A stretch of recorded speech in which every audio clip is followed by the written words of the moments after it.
বন্ধুরা তোমরা সবাই কেমন আছো? আশা করি তোমরা সবাই ভালো আছো। আমি তোমাদের প্রিয় পপি তোমাদের কাছে নিয়ে চলে এলাম আমার দেওরের গায়ে হলুদের ভিডিও। তো দেখো তোমরা ভিডিওটা কেমন লাগছে, এবং যদি ভিডিওটা ভালো লাগে তো প্লিজ একটা লাইক করে দিও এবং কমেন্ট করো। ও চ্যানেলে যদি নতুন হয়ে থাকো তাহলে চ্যানেলটাকে সাবস্ক্রাইব করে দিও। এই যেখানে গায়ে হলুদটা হচ্ছিল না সেই জায়গাটা তোমাদেরকে একটু ভালো করে দেখিয়ে দিই। কি সুন্দর করে কিন্তু সাজিয়েছিল জায়গাটা, এবং পাশেই ছিল ছাদনাতলা, যেখানে ছেলের বাবা বসেছিল, নান্নিমুখ হচ্ছিল, এবং পুরোহিত মশাই ছিল, আরও অনেকে সেই জায়গাটায় ছিল এবং দেখছিল। আর তার পাশেই চলছিল গায়ে হলুদের পর্ব। তো সবাই মিলে আমার দেওরকে গায়ে হলুদ দিবে বলে সব দাঁড়িয়েছিল রেডি টেডি হয়ে, এবং হলুদ বাটা হচ্ছে। এরপরে হলুদ বাটা হয়ে যাওয়ার পর তারপর আমার দেওরকে বসিয়ে সবাই মিলে গায়ে হলুদ দিচ্ছে। তো আমি হলাম কি বলতো, আমি আমার দেওরের একমাত্র বৌদি, তো আমি তো আমার দেওরকে ছাড়বো না। দেখো সবাই কিন্তু একটু একটু করে অল্প অল্প করে গায়ে হলুদ দিচ্ছিল, কিন্তু আমি আমার দেওরকে কিন্তু ছাড়িনি একদম। এই সুযোগটা ছাড়া যায় বলো?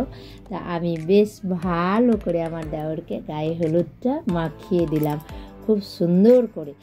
তো এরপর যখন মাখানো হয়ে গেল, তো তারপর সবাই বললো যে চলো এবার সবাই মিলে একটা করে সব ছবি তোলা হয়ে যাক। তো সেই জন্য সবাই মিলে রেডি টেডি হয়ে ও পাশে আর কি সবাই মিলে দাঁড়িয়ে ছবি তুলবে বলে সব দাঁড়িয়েছিল। তো সব হাতে ফুল নিয়ে দেওকে আর কি মাথায় সব অঞ্জলি দেওয়ার মতো সব ফুলগুলোকে ছিটিয়ে দিল। দেখো ফুলগুলোকে ছিটিয়ে দিল এবং ভালোই লাগছিল। তারপরে এরপর শুরু হয়ে যায় আমাদের দুপুরে, মানে আরও অনেক পর্ব ছিল, যেমন হচ্ছে ধরো চাল খুঁটছে, সবাই মিলে সদবাদেরকে লাগবে। তারপর আমার দেওরকে স্নান করানো হলো ছাদনাতলায় নিয়ে এসে। তারপর এরপরে আমরা টিফিন করলাম, লুচি ঘুগনি খেয়ে নিলাম। তারপর আবার খ্যারমচি হচ্ছিল, সেখানে গেলাম, মানে লাস্ট বিয়ের এবার লাস্ট ফিনিশিং, মানে এটা মানে নিয়মের লাস্ট ফিনিশিং বলতে পারো। তো সেটা হচ্ছিল, সেটা আবার বাইরে করতে হয়। এটা হয়ে যাওয়ার পর আর কিছু বিয়ে সেরকম রিচুয়াল থাকে না। এরপরে তখন তো বরযাত্রী যাওয়ার জন্য সবাই রওনা হবে। তো দেখো এটা কেমন করে করছে, এবং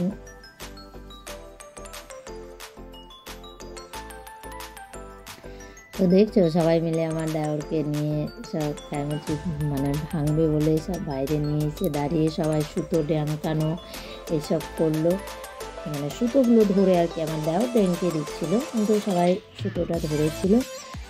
আর তারপরে আমার দেওর কিন্তু খুব এক্সপার্ট, ও কিন্তু কি সুন্দর করে এপার ওপার হয়ে যাচ্ছিল, মানে ভাবা যায় এতটা মানে পারবে কেউ?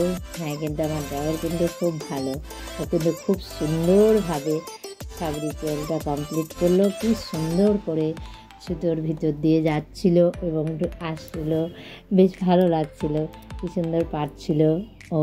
তারপরে এরপর আবার এটা হয়ে যাওয়ার পর আমাদের দুপুরে লাঞ্চের সময় হয়ে গেল। তো লাঞ্চে আমরা কমপ্লিট করব, তো খেলাম আমরা ভাত ডাল মাছ এইসব আরও ছিল। তবে বরযাত্রী যাওয়ার জন্য রওনা হলাম বাসে। তো ওখানে গিয়ে আমরা আবার সেজেছিলাম। এখানে কিন্তু কেউ সেরকম সেজে যায়নি, কারণ অনেক দূরে বরযাত্রী, তো জাস্ট সবাই একটু নর্মাল পোশাক পরেছিল, এবং নর্মাল পোশাক পরে এবং বাসে যাচ্ছিলো, এবং বাসটা আমি তোমাদেরকে দেখিয়ে দিলাম।